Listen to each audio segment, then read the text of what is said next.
So introduction के बाद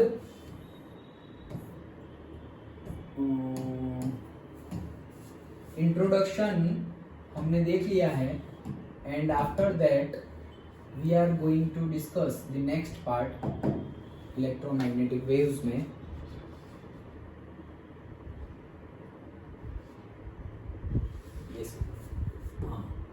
so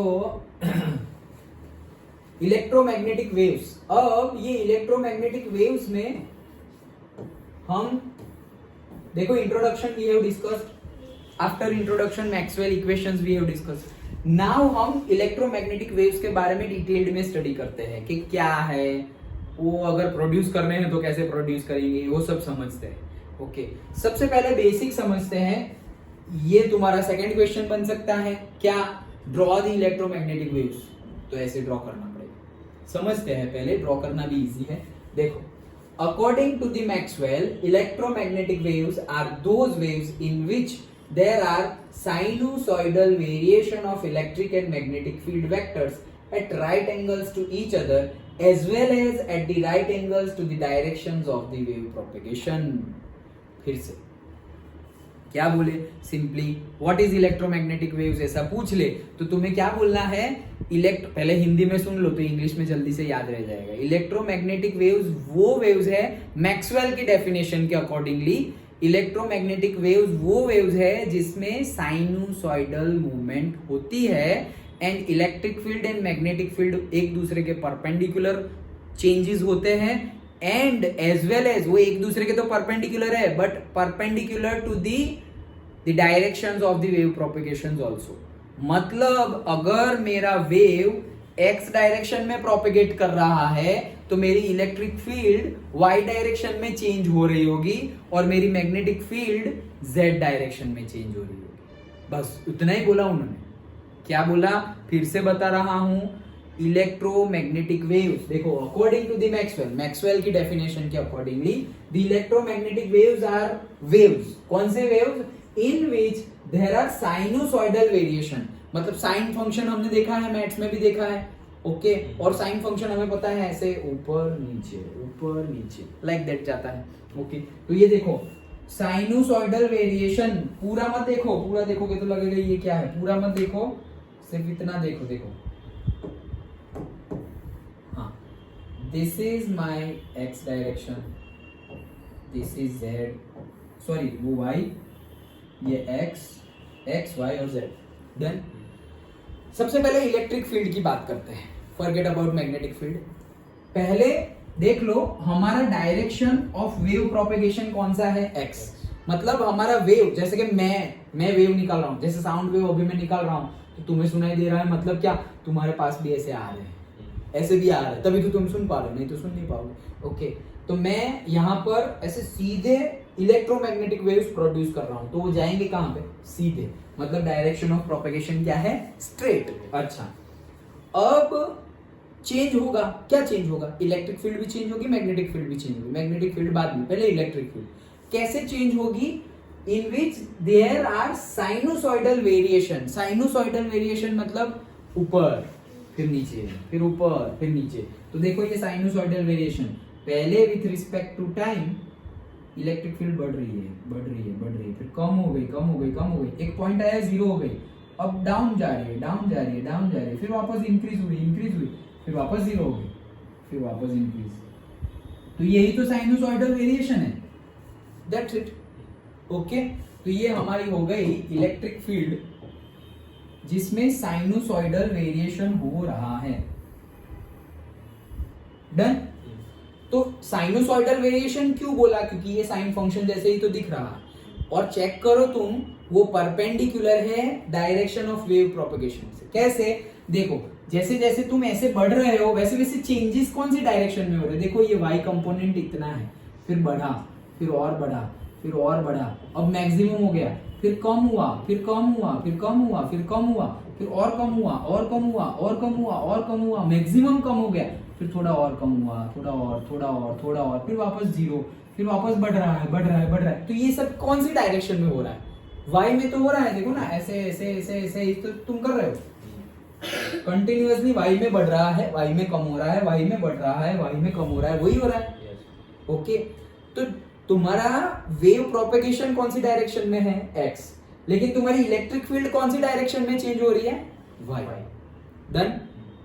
okay, तो electromagnetic waves are waves in which they are changing as sinusoidal variation.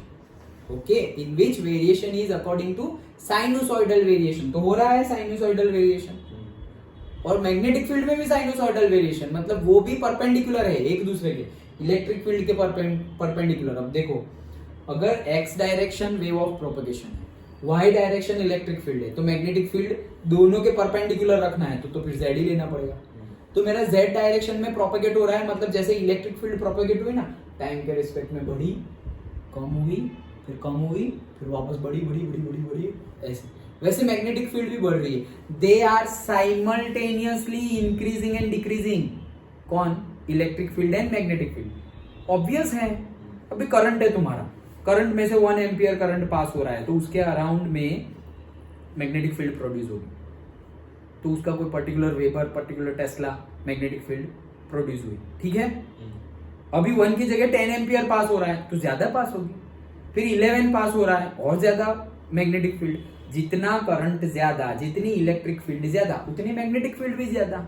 Obvious है ये तो दोनों एक साथ बढ़ रही है, मतलब 0 स्टार्ट किया तो दोनों, यहाँ इलेक्ट्रिक फील्ड अगर यहाँ पर मैक्सिमम हुई तो मैग्नेटिक फील्ड भी वहीं पर मैक्सिमम होगी। डन। लेकिन परपेंडिकुलर तो एक्चुअल में क्या होता है, ऐसे यहाँ है ना, तो ऐसे करके यहाँ पर, फिर एक बार आगे आया तो पीछे ऐसे करके, ऐसे पीछे, जैसे यहाँ है, यहाँ से ऐसे आगे, ये z डायरेक्शन हुई ना, तो ये ऐसे, फिर पीछे ऐसे ऐसे। लेकिन 2D में तो मैं ड्रॉ नहीं कर सकता ऐसे, इसीलिए हम एक्चुअल में ये नहीं है, ये ऐसे है, लेकिन 2D में ड्रॉ ना कर सके इसीलिए हमने ऐसे किया। समझ गए? तो ये हमने ऐसे, ये अब मैग्नेटिक फील्ड ड्रॉ कर रहे हैं, तो ये आगे का पार्ट, फिर ये पीछे का पार्ट, फिर ये वापस आगे का पार्ट, फिर ये वापस पीछे का पार्ट, तो वो भी साइनोसॉइडल ही है। जैसे ये है मेरी एक्स डायरेक्शन, ओके, तो एक्स डायरेक्शन में ऐसे y बढ़ा, तो जैसे ये बढ़ा उतना ही ये भी बढ़ा ऐसे, तो ये ऐसे बढ़ा, ये इलेक्ट्रिक फील्ड है, लेकिन ऐसे बढ़ा वो क्या है, मैग्नेटिक फील्ड। जब यहाँ ओरिजिन से यहाँ पहुंचने में जितना टाइम लगा मैक्सिमम इलेक्ट्रिक फील्ड पर, वैसे ही ओरिजिन से मैक्सिमम मैग्नेटिक फील्ड पर पहुंचने के लिए भी उतना ही टाइम लगेगा। जितने टाइम में तुम यहाँ कंप्लीट कर दे रहे हो एक रिवॉल्यूशन और एक साइकिल और से हाफ साइकिल, उतने ही टाइम में इलेक्ट्रिक फील्ड भी हाफ साइकिल कंप्लीट कर लेगी। टाइम दोनों के लिए सेम है, मैक्सिमम पॉइंट, मिनिमम पॉइंट, सब कुछ दोनों के लिए सेम है। तो इलेक्ट्रिक फील्ड जब स्टार्ट होगी बढ़ना, मैग्नेटिक फील्ड भी स्टार्ट हो जाएगी। इलेक्ट्रिक फील्ड एक पॉइंट पर आकर, मतलब पर्टिकुलर टाइम में मैक्सिमम हो जाएगी, तो मैग्नेटिक फील्ड भी उसी टाइम पीरियड में मैक्सिमम हो जाएगी, उसी पॉइंट पर। देन इलेक्ट्रिक फील्ड कम हो रही है, मैग्नेटिक फील्ड भी कम होगी। इलेक्ट्रिक फील्ड पर्टिकुलर टाइम में एक पॉइंट पर 0 हो जाएगी, मैग्नेटिक फील्ड भी उसी टाइम में उसी पॉइंट पर 0 हो जाएगी। 3 चीजें परपेंडिकुलर है। वेव प्रोपेगेशन की डायरेक्शन जो एक्स में हमने मानी है, ओके, तो फिर वाई डायरेक्शन में इलेक्ट्रिक फील्ड और जेड डायरेक्शन में मैग्नेटिक फील्ड। समझ में आ गया? अब पढ़ो डेफिनेशन, ऐसे चुटकियों में याद रही गई है, अब पढ़ लो। According to Maxwell, electromagnetic waves are the waves in which there are sinusoidal variation. Variation कैसे होगा? साइनोसॉइडल। किसका? Of electric field and magnetic field vectors at right angles to each other. दोनों एक दूसरे के राइट एंगल है, मतलब y में इलेक्ट्रिक फील्ड तो z में magnetic field, and right angles to the direction of wave propagation also. Easy? Okay, done. तो ये हमें लिखना है और ये करना है, 2 मार्क्स आ गए। अभी और आगे का लिखेंगे तो और मार्क्स मिलेंगे। ओके, आगे बढ़े। हाँ, यहाँ पर एक क्वेश्चन हो सकता है, रब कर दिया, कोई बात नहीं। यहां पर मैंने ले लिया डायरेक्शन ऑफ प्रोपेगेशन x, तो फिर हमने लिया इलेक्ट्रिक फील्ड y और मैग्नेटिक फील्ड z। तो सर क्या हमेशा अगर x डायरेक्शन में है, हमेशा अगर x डायरेक्शन में हमारा वेव प्रोपेगेशन है, तो हमेशा इलेक्ट्रिक फील्ड ही y पे लेनी चाहिए? या मैग्नेटिक फील्ड भी y पे हो सकती है और इलेक्ट्रिक फील्ड z पे हो सकती है। इंटरचेंज हो सकता है क्या? समझे क्वेश्चन? समझे क्वेश्चन? समझ गए? अभी x डायरेक्शन में वेव प्रोपेगेशन है, बाद में भी x डायरेक्शन में ही है, लेकिन y में इलेक्ट्रिक फील्ड है और z में मैग्नेटिक फील्ड। इंटरचेंज हो सकता है क्या? y में मैग्नेटिक फील्ड और z में इलेक्ट्रिक फील्ड नहीं हो सकता। नहीं हो सकता। क्यों नहीं हो सकता? रीजन इज क्योंकि ये डायरेक्शन ऑफ प्रोपेगेशन हम कैसे ढूंढते हैं? डायरेक्शन ऑफ प्रोपेगेशन कैसे ढूंढते हैं? E क्रॉस B से। तो अगर E तुमने लिया क्या? Y लिया, Y मतलब J कैप, ओके, और B तुमने लिया Z, तो K कैप। तुम्हें पता है इसका आंसर क्या आता है? I cap. डन। तो J क्रॉस K का आंसर क्या आता है? I cap. लेकिन उल्टा लो, B क्रॉस E, उसका आंसर क्या आएगा? वेरी गुड, हमने समझा था ऐसे, ओके। I J और K, I cross J K, K cross I J, I cross J K, लेकिन उल्टा क्या है? K क्रॉस J, तो माइनस I। डन, याद आ गया? That's it. और तुम राइट हैंड स्क्रू रूल भी लगा सकते हो। अगर E क्रॉस B, तो जहां तुम्हारी E है वहां से तुम्हें B की तरफ जाना है, ओके। तो E तुम्हारी ऊपर है और B तुम्हारी इस साइड है, तो ऐसे गए तो तुम्हारी डायरेक्शन X आई, देखो ऐसे, Y और Z तुम्हारा इस साइड है ना, ये Z है, तो ऐसे Z की तरफ मुड़े तो अंगूठा तुम्हारा X डायरेक्शन में है। लेकिन अगर तुमने पहले B ले लिया तो पहले B में 4 उंगली ले लो, तो 4 उंगली B में, तो B तो इस साइड है, तो लो इस साइड, और E तुम्हारा ऊपर है, ये लो 4 उंगली, E तुम्हारा ऊपर है, E ऊपर कहते हैं, देखो अंगूठा इस साइड चला गया, माइनस I हो गया। समझ में आया? तो इंटरचेंज कर सकते नहीं है। अगर इंटरचेंज किया हमने, Y पे B ले लिया और Z पे E ले लिया, तो करो कोई बात नहीं, लेकिन डायरेक्शन ऑफ वेव प्रोपेगेशन उल्टी हो जाएगी। सिंपल है, ओके। हाँ, both these fields E and B vary with the time। अरे कुछ पढ़ना रहने गया ना? Yes, correct.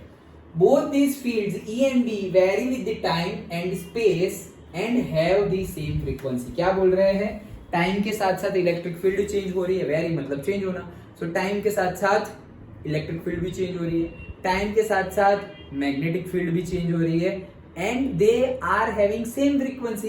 सेम फ्रीक्वेंसी मतलब वही तो बोला कि जितने टाइम में इलेक्ट्रिक फील्ड मैक्सिमम होगी उतने ही टाइम में मैग्नेटिक फील्ड भी मैक्सिमम होगी। जितने टाइम में फ्रीक्वेंसी मतलब सपोज टाइम पीरियड मान लो, एक साइकिल मतलब टोटल टाइम पीरियड, तो एक time period particular time period में जो भी पर्टिकुलर टाइम पीरियड होगा E के लिए, वही सेम टाइम पीरियड होगा किसके लिए? B के लिए। मैग्नेटिक फील्ड के लिए भी सेम टाइम पीरियड। जो फ्रीक्वेंसी होगी इलेक्ट्रिक फील्ड के लिए वही फ्रीक्वेंसी होगी मैग्नेटिक फील्ड, सब कुछ सेम। डन। तो वही सेंटेंस में लिखा हुआ है, स्पेस एंड टाइम के रिस्पेक्ट में, मतलब with time and space and have the same frequency. Time के साथ साथ भी E चेंज होगा, स्पेस के साथ साथ भी, मतलब जैसे स्पेस आगे बढ़े ना, जगह बदली तो E चेंज हो गया, B चेंज हो गया। टाइम बदला तो भी E चेंज हो गया, B चेंज हो गया, लेकिन दोनों में सेम चेंज होगा। E अगर मैक्सिमम हो रहा है तो B भी मैक्सिमम हो गया। E की हाफ साइकिल कंप्लीट हो गई तो B की भी हाफ साइकिल कंप्लीट हो गई। E का पर्टिकुलर टाइम पीरियड है तो सेम टाइम पीरियड D का भी है। डन। तो changes with respect to time and space but having the same frequency, same time period, जो सब कुछ लिख दो जितना भी पता है। Done. Okay, next, the electromagnetic waves can propagate through the space with the speed of light 3 into 10⁸ meter per second। Simple. ये तो पता ही है हमें, सनलाइट इलेक्ट्रोमैग्नेटिक वेव है तो सनलाइट की स्पीड ही तो है। ओके, तो electromagnetic waves can propagate through the space with the speed of light that is 3 into 10⁸ meter per second। Actually अगर तुम अभी एयर में लोगे तो ये इतना आएगा नहीं, इससे कम आएगा, क्योंकि actually this is in vacuum, ये वैक्यूम में है। ऑब्वियस है वैक्यूम है, और अगर तुम्हारी स्पीड ज्यादा है तो वैक्यूम की जगह अंदर बहुत कुछ भर दिया हो तुमने तो स्पीड कम ही हो जाएगी। अभी ये रूम में मैं बोल रहा हूँ और तुम्हें सुनाई दे रहा है, ओके, तो साउंड वेव से सुनाई दे रहा है, साउंड वेव ट्रांसमिट हो रहा है, लेकिन समझ लो कि हम स्विमिंग पूल में पढ़ाई कर रहे हैं और नीचे हैं हम, ओके, मतलब अंडर दी वाटर है। अब मैं बोल पाऊंगा, और सपोज मान लो मैंने बोल दिया पावरफुल, ओके, क्या तुम सुन पाओगे? नहीं सुन पाओगे। क्यों? कि वाटर ट्रांसमिट ही नहीं करेगा, ट्रांसमिट, लेकिन इतना फास्ट नहीं करेगा जितना फास्ट एयर कर रहा है। वाटर भी ट्रांसमिट करेगा। बोलने के लिए पहले पानी पी जाऊंगा मैं लेकिन ट्रांसमिट करेगा वाटर के अंदर। चलो मैं बोल नहीं रहा हूं, मैंने यहाँ पर ऐसे घंट बजाया, ओके, तो वो घंट की आवाज तुम्हें थोड़ी बहुत तो सुनाई देगी, लेकिन टाइम लगेगा। लेकिन वही चीज में अगर एयर में अभी देखो ताली मारी तो तुम्हें तुरंत सुनाई देगी। ओके, मीडियम का इफेक्ट होता है। तो जैसे कि सनलाइट है, तो सनलाइट वैक्यूम में ये स्पीड है, फिर एयर में इससे कम होगी, फिर वाटर में उससे भी कम होगी। डिपेंडिंग, जितना डेंसर मीडियम होता जाएगा उतनी स्पीड कम होती जाएगी। सिंपल। हाँ, मैक्सवेल ऑल्सो फाउंड दैट, तो ये भी हमने प्रॉपर्टीज ही है कि उसकी कितनी होगी स्पीड, तो इतनी होगी लाइट की स्पीड जितनी। मैक्सवेल ने और एक चीज ढूंढी, electromagnetic waves should travel in a free space और vacuum with a speed given by this. तो एक्चुअल में वही चीज है, क्या? स्पीड गिवन बाय दिस मतलब c is equals to 1 upon square root of epsilon naught mu naught into E naught. तो हमारी जो एक्चुअल में वैल्यू आ रही है 3 into 10⁸ metre per second, c की वैल्यू, वो म्यू नॉट और E naught for the vacuum put करके आ रही है। अगर हमने मीडियम लिया, वाटर लिया सपोज, तो वाटर लिया तो वाटर का म्यू और वाटर का एप्सिलॉन डिफरेंट होगा, वो पुट करो। वाटर के लिए what is mu? Magnetic permeability, ये फ्री स्पेस के लिए है और ये भी फ्री स्पेस के लिए है। और ये क्या है? Electrical permittivity, permittivity. Done. Okay, तो एक मैग्नेटिक की प्रॉपर्टी है, एक इलेक्ट्रिक की प्रॉपर्टी है, ये सब हमने देख लिया है। उसकी वैल्यू भी हमने न्यूमेरिकल के लिए याद रखी हुई है, 4 पाई इंटू 10⁻⁷ एंड ऑल, याद है ना? वही चीज है same. Where mu naught and epsilon naught are permeability and permittivity of this free space respectively. Mu naught हम लेते थे 4 पाई इंटू 10⁻⁷ वेबर पर एम्पियर, ऐसा यूनिट भी पूछा जाता है एक मार्क में कि भाई व्हाट इज दी, और ऐसे नहीं पूछेंगे म्यू नॉट की वैल्यू, तुम्हें ये पूछेंगे what is the value of permeability of the free space, बस इतना ही। डायमेंशंस भी शायद पूछे, dimensions not that much, but unit और वैल्यू मेन ही है, value and unit. Done. Okay, permeability and permittivity, तो ये भी हमने याद ही किया था, 8.85 इंटू 10⁻12 कूलम स्क्वायर पर न्यूटन मीटर स्क्वायर। डन। ये दोनों वैल्यू अगर हम पुट करेंगे इसके अंदर तो हमें यही आंसर मिलने वाला है, 3 इंटू 10⁸ मीटर पर सेकेंड। लेकिन ये फ्री स्पेस के लिए है। अगर हमने कोई मीडियम लिया तो मीडियम का म्यू, वह फिर म्यू नॉट नहीं आएगा, मीडियम का म्यू और मीडियम का एप्सिलॉन नॉट, एप्सिलॉन नॉट नहीं, सिर्फ एप्सिलॉन। डन। नॉट फॉर से फ्री स्पेस। ओके, हाँ, so the velocity of electromagnetic waves in medium, तो बस नॉट हटा दो, सिंपल है। Where mu and E are the absolute permeability and the permittivity of the medium. Understood? पक्का पता चल गया? तो this is our second theory as a question, मतलब अगर एग्जाम में पूछे तो सेकंड क्वेश्चन। पहला तो इंट्रोडक्शन पार्ट था, वहां से एक मार्क का शायद आ जाए। दूसरा पार्ट हमारा मैक्सवेल इक्वेशन, वो आ सकता है। तीसरा क्वेश्चन हमारा ये, क्या व्हाट आर इलेक्ट्रोमैग्नेटिक वेव्स? तो मैक्सवेल की डेफिनेशंस के अकॉर्डिंगली लिख लो कि वो जो वेरी कर रहा है साइनोसॉइडली एक दूसरे के perpendicular and perpendicular to the direction of wave propagations also, they are electromagnetic waves. फिर उसका क्या? तो भाई उसकी स्पीड होती है 3 इंटू 10⁸ मीटर पर सेकेंड। ठीक है भाई, इलेक्ट्रिक फील्ड और मैग्नेटिक फील्ड चेंज होती है, कब? With respect to time, with respect to space, और लेकिन दोनों की फ्रीक्वेंसी सेम होती है, दोनों का टाइम पीरियड सेम होता है। अगर हमने ई और बी, मतलब जरूरी नहीं है, जरूरी है क्या कि अगर wave direction of wave propagation x हो तो वाई में क्या होगा? इलेक्ट्रिक फील्ड, और जेड में क्या होगा? Magnetic field. अगर इंटरचेंज कर दिया तो तुम्हारी डायरेक्शन चेंज हो जाएगी। वो भी पूछा जा सकता है। ओके, जो भी हम डिस्कस कर रहे हैं पूछा जा सकता है। हाँ, देन उसने एक और बात फाइंड की, क्या मैक्सवेल ने, कि ये जो 3 × 10⁸ आ रहा है वो आ कैसे रहा है। सो C इज इक्वल्स टू 1/√ऑफ से ε0 × μ0, वो दोनों वैल्यू पुट करो, सिंपल है, पता चल गया। तो ये था हमारा सेकंड क्वेश्चन, क्या what are electromagnetic waves, that's it, इतना ही पूछेंगे। 2 मार्क्स में पूछे तो व्हाट आर इलेक्ट्रोमैग्नेटिक वेव्स और ये फिगर ड्रॉ कर दो, खत्म। 3 मार्क्स में पूछे तो पूरा लिख दो। 3 मार्क्स में 2 मार्क तक डेफिनेशन एंड ग्राफ, 2 से ज्यादा मार्क्स में पूरा लिख दो, सिंपल है, समझ में आ गया। ओके, तो ये था इलेक्ट्रोमैग्नेटिक वेव्स। ये बहुत बार पूछा गया है, ड्रॉ करो ड्रॉ करो ड्रॉ करो, ये ड्रॉ कैसे किया वो भी हमने समझा। डन।